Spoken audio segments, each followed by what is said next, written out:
Olá, seja bem-vinda a mais um episódio Profissão Cuidadora. Esse programa é feito para você, cuidadora, que quer ser mais reconhecida, valorizada e conquistar uma renda muito maior com o seu trabalho. Eu sou Eliette Cury, psicóloga e empresária na área de cuidados. E eu sou a Kelly Luana, técnica de enfermagem e coordenadora técnica na área de cuidados. E no episódio de hoje vamos te mostrar o passo a passo para sair da rotina de uma cuidadora comum e se tornar uma cuidadora profissional diferenciada. Porque existe uma grande diferença entre quem apenas ajuda e quem é vista como referência no mercado, não é mesmo? Exatamente. Primeiramente, vamos entender o que é uma cuidadora comum e o que é uma cuidadora diferenciada. Então, uma cuidadora comum aceita qualquer condição, qualquer tarefa, não sabe se posicionar e acaba virando aquela faz tudo. Trabalha muito, mas continua ganhando pouco. E uma cuidadora diferenciada sabe exatamente qual é o seu papel, tem aquela postura profissional e transmite segurança, é respeitada, valorizada e bem remunerada. E o problema é que muitas cuidadoras ficam presas na rotina, acreditando que basta trabalhar muito para ser reconhecida. Mas o reconhecimento não vem do esforço sozinho, vem da estratégia. Então, a questão não é o quanto você faz. Aí tem gente que vem pra gente e fala, nossa, mas é uma rotina muito complicada, porque eu tenho que acordar, aí eu tenho que fazer o café da manhã, aí eu tenho que dar o banho ao mesmo tempo, não é? A gente tem N situações assim, Não é né? de quanto você faz, né, Eliette? É como você faz. E como você se coloca também. Se você vai se colocar como uma faz tudo, realmente você vai ter muito trabalho. Sim. Porque tem muito trabalho com a casa, tem muito trabalho com a pessoa. Só que, às vezes, essa pessoa, ela não quer só aquela rotina de cuidados básicos, né? É o café, a fralda, o banho. Não é esse monte de atividades que é, vamos dizer, dos cuidados básicos, que vai fazer você realmente se valorizar. Mas o que mais você entrega? Você, por exemplo, sabe fazer atividades com essa pessoa para quem você presta cuidados? Você sabe como melhorar ou fazer atividades para melhorar a memória? Ou atividades, por exemplo, para desenvolver a coordenação motora?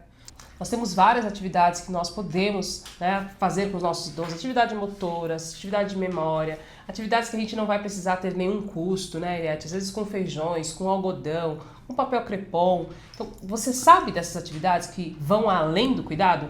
Porque aí você fica aquela coisa, eu tenho que fazer tanta coisa que é assim, que não é uma atividade de conexão de fato com o seu assistido.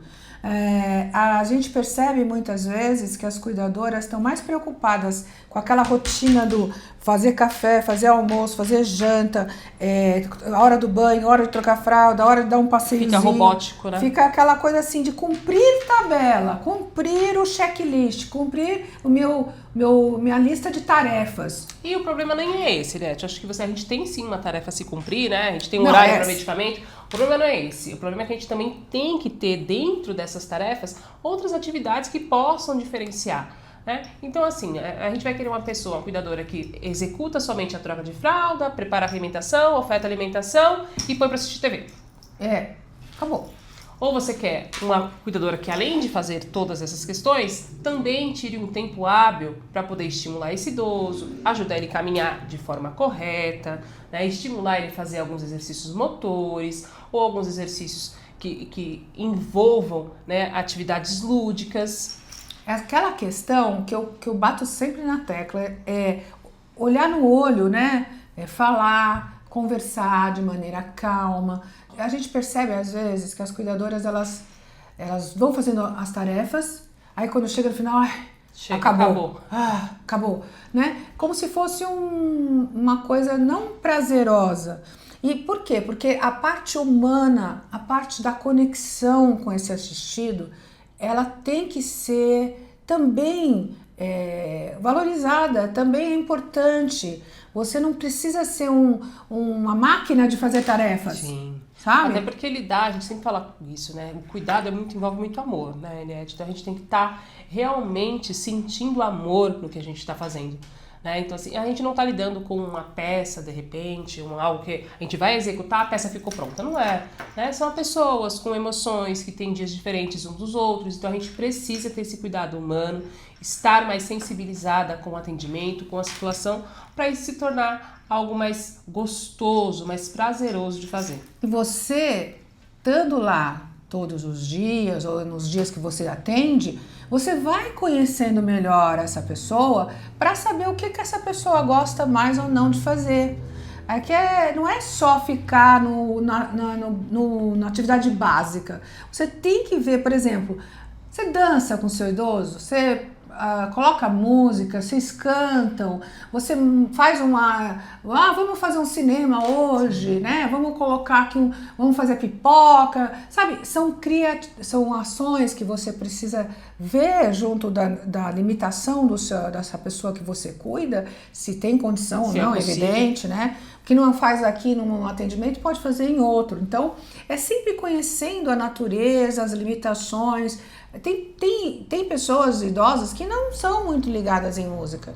Mas de repente é só um idoso que gosta de plantas, né? Gosta de plantar algo que você possa até cozinhar, de repente planta um alface, e vê aquilo, cuidar daquilo diariamente. E também não precisa ser uma rotina cravada, né, Eliette? Não, todo dia a gente tem dança.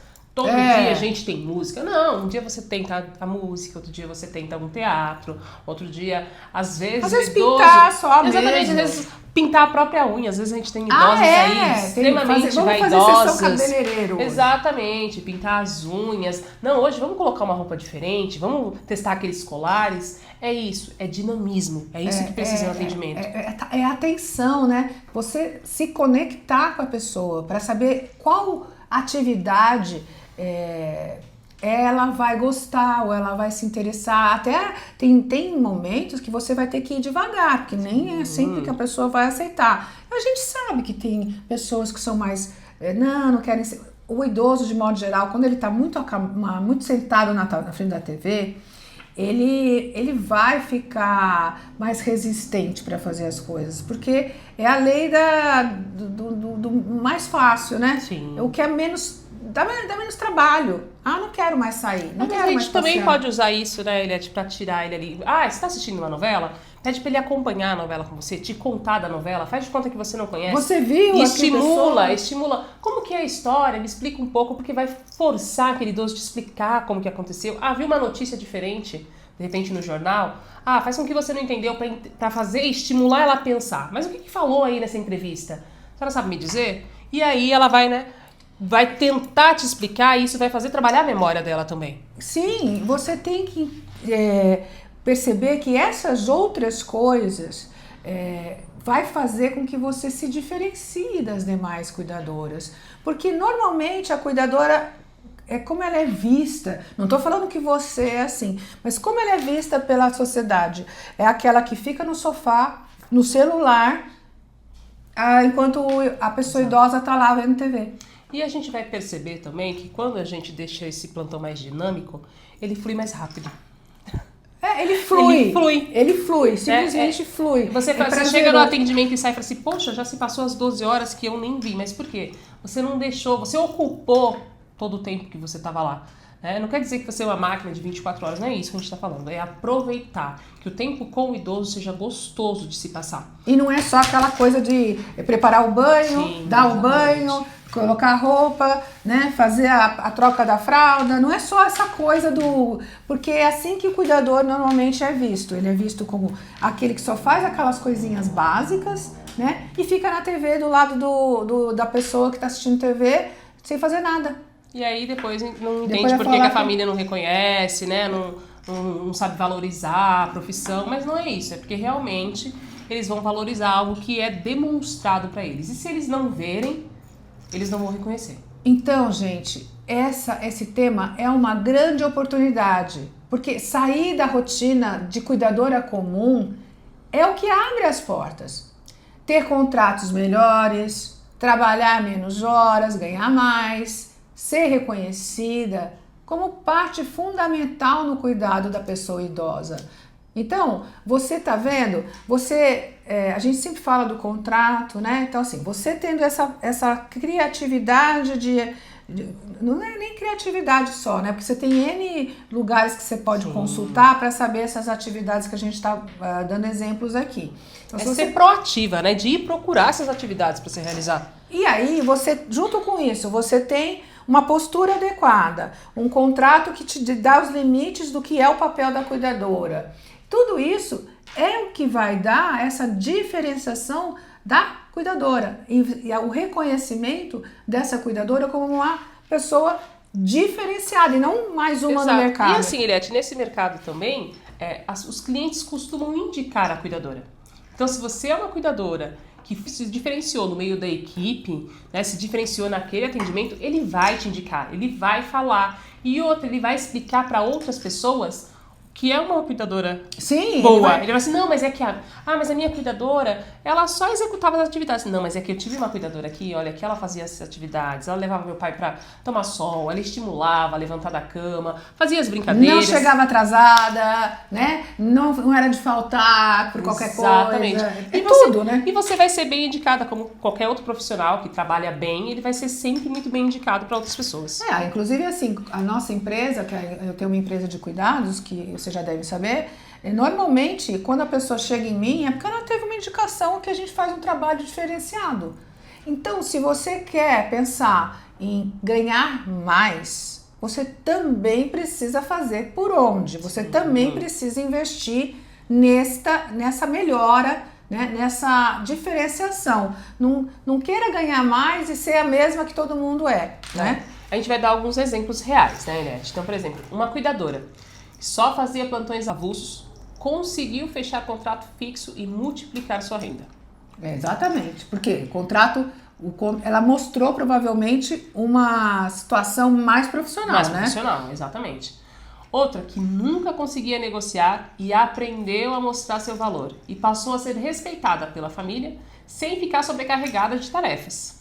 Então, saber negociar é o tipo da coisa que não é fácil para ninguém.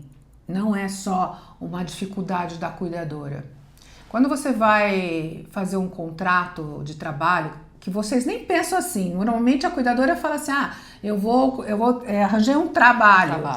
Não, você vai ter que pensar como você sendo uma profissional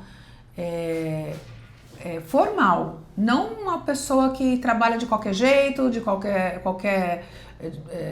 coisa, basta chamar que você vai, né? Não, você tendo uma questão formal, um contrato, você já mostra uma diferenciação. A gente fala toda hora isso, né? Então, é o que mostra que você tem algo diferente que as outras não têm. E aí você vai ser respeitada não só pelas atividades básicas que você executa normalmente, que vamos combinar que precisa saber fazer isso também. Bem feito.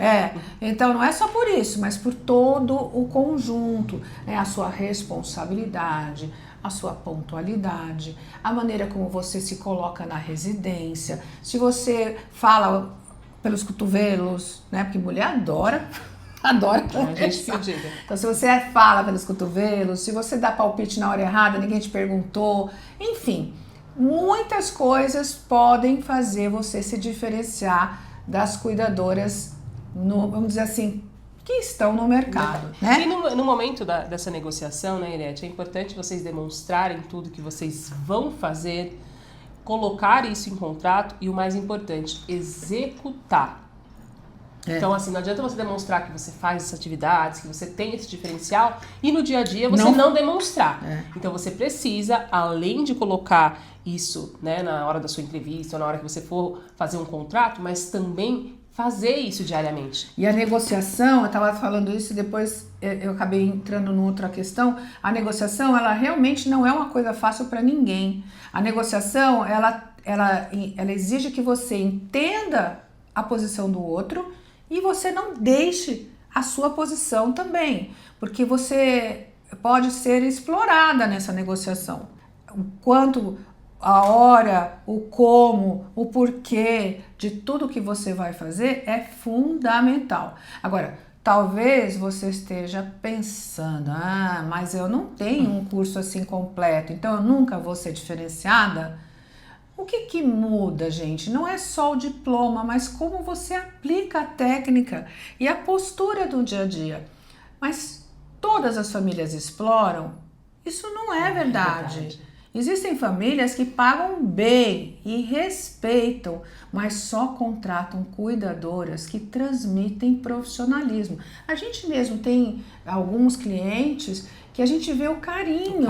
Que a cuidadora, que a cliente tem pelas cuidadoras. O carinho, a preocupação com a cuidadora, né? Se ela também está sendo bem cuidada, se ela está sendo bem tratada, se ela tem tudo que ela está precisando ali na residência, né? Outra coisa que você comentou, né, Eliette, da questão de postura. Quando a gente fala de postura, não é só, né, postura de roupa, não, é postura dentro da casa, não se intrometer nos assuntos familiares, saber até onde você vai, é saber conversar também. É não ficar falando dos problemas pessoais que só porque você está lá várias vezes por mês ou por dia, por semana, você já se sente íntima e já vai falando dos problemas que você tem. E dando opinião também, de repente, na vida pessoal do cliente. Não sabendo ter postura para se relacionar também com os profissionais multidisciplinares, né? Médico, nutricionista, fono e entre outros. Então, não é só a postura de como você se veste, né? É a postura de como você se comporta. E como você se sabe respeitar o espaço da família, da casa onde você está trabalhando, né? Então, tudo isso é que vai transmitir profissionalismo. Mas aí você pode pensar assim, mas eu nem sei por onde começar, Eliette. Bom, é exatamente por isso que a gente vai te dar o passo a passo claro agora. Exatamente. Vamos, Eliette, ao passo a passo? Vamos. Então, para deixar de ser uma cuidadora comum e se tornar uma cuidadora diferenciada, passo 1. Entenda seu papel. Você não é uma empregada doméstica. Vamos combinar. A empregada doméstica é uma outra função. Com outras responsabilidades. Nós não estamos falando mal dessa profissão. Pelo contrário, ela só é uma outra função, né? Uma função de cuidar da casa. A nossa função é cuidar da pessoa idosa. Defina isso claramente desde o início do contrato. Exatamente. O passo 2 é exatamente aquilo que a Kelly falou. Tenha uma postura profissional, use uniforme, seja pontual, registre as suas atividades. Então, saiba como se colocar à mesa, saiba como se colocar na hora que a sua família está conversando, né? Como que você se comporta. Pequenas atitudes que já fazem a família te enxergar diferente. Um exemplo do registro que você falou, né, Eliette? Mas por que eu tenho que registrar tudo? Quem não registra não fez. Mas é muito burocrático, né? Isso e não comprova, né? Normalmente a gente tem câmeras nas residências, o que é mega importante, mas assim, registra. Então, tal hora a gente fez uma atividade dinâmica, aí você coloca se a pessoa aceitou bem, se ela não aceitou bem, não tem problema. O importante é você registrar o que você fez. É um relatório. É um relatório, porque aí o filho, né, o familiar que contratou ali, vai bater o olho e fala assim, poxa, né, mas por mais que meu pai não realizou, mas ela tentou, ela estimulou, então isso precisa estar registrado. Né? Passo 3, Eliette. Invista em conhecimento prático. Tá? Não precisa de dezenas de cursos caros, mas é essencial dominar temas como higiene, alimentação, medicação e observação da saúde. O conhecimento, vamos dizer que ele é 60%, talvez até 70% do que você precisa, né? Porque é muita coisa que a gente precisa saber. Quando a gente fala assim, higiene, alimentação, medicação, você pode ter inúmeras aulas sobre isso, porque não é uma coisa simples, né? Existe a pessoa que come sozinha, existe a pessoa que não come sozinha, tem aquela pessoa que come feito um passarinho, tem aquela situação que usa sonda. Então, não é uma coisa simples e você precisa saber de uma forma abrangente tudo isso, para que você seja o quê? Uma cuidadora diferenciada. E a observação da saúde que a gente comentou, né, Eliette? É ter o olhar clínico para o idoso. Então, assim, quando você entende da patologia dele, vai conhecendo ele, às vezes você olha ele assim, você já consegue entender um pouco mais. Então, se você conhece um pouco das doenças, lógico, você não vai afirmar, ninguém aqui é médico, então a gente não vai afirmar nenhuma doença, mas assim, você pode sugerir, né? Então, de repente, você percebeu algo diferente aí no seu idoso, olha, né, seria ideal talvez ele fazer uma avaliação com o clínico, ou fazer uma avaliação com o neuro, porque você vai ter um olhar clínico. De repente, você está detectando ali um início de Alzheimer, alguma coisa que são sinais que ele vai dando, mas que você já consegue perceber que isso pode ser o início. E as nossas cuidadoras, como elas têm todo um treinamento, elas já têm, assim, a gente já tem no nosso histórico situações em que ela alertou e mostrou a necessidade de ir para o hospital, e isso fez com que a pessoa fosse atendida na hora certa. Não agravasse o quadro. Então, veja a importância do conhecimento. Então, ninguém aqui está falando que o conhecimento tem que ser meia boca. Não, o conhecimento tem que ser bom mesmo, mas além do conhecimento, nós temos as outras coisas que a gente está abordando. Inclusive, passo 4 é construir um relacionamento de confiança. Seja clara, gentil na comunicação com a família. Um simples relatório diário, como a gente já falou, do que aconteceu com o idoso, já gera muito respeito. E também aquelas coisas que a Kelly estava falando, né? Não fica se intrometendo na vida dos familiares, não fica se achando muito íntima e já dando palpite, sentando no sofá como se já fosse da família. Isso aí é o que mostra que você tem noção do certo e do errado, que você tem postura. E o passo 5, aprenda a negociar. Mostre seu valor de forma objetiva. Liste as suas funções e explique a importância de cada uma delas. Então, só aí fale de remuneração. E uma dica rápida para você aplicar ainda hoje é assim, ó. Você pega um caderno e registra tudo que você fez durante o dia de trabalho. E aí no final do plantão, se for uma coisa que você não tem assim um sistema próprio, não é uma empresa que tem um aplicativo, você vai pegar esse papel desse caderno mesmo, esse caderno, e vai entregar para a família. Então isso mostra o valor, né, o teu valor de uma forma mais imediata, e é o primeiro passo para sair da rotina de uma cuidadora comum, tá? E agora, gente, conta. Você se considera hoje uma cuidadora comum ou você já está caminhando para ser uma cuidadora diferenciada? Gostaria muito que vocês todas estivessem já nesse caminho, mas a gente vê que realmente nem todo mundo, as pessoas falam assim, eu já fiz curso, então eu não preciso, já sei tudo, mas não é verdade. É uma realidade que a gente vê todo dia. Então, a boa notícia é que independentemente de onde você esteja, você pode evoluir. E basta seguir o passo a passo que a gente vai te mostrar aqui. E se você quer acelerar esse processo, nós queremos te convidar para a jornada da Cuidadora 5K. Um evento online gratuito que vai acontecer de 29 de setembro a 2 de outubro. Onde nós vamos te ensinar como aplicar tudo isso na sua carreira e conquistar uma renda ainda muito maior. Seria muito legal se vocês participassem, porque é gratuito e você pode fazer de qualquer lugar. A gente espera vocês lá.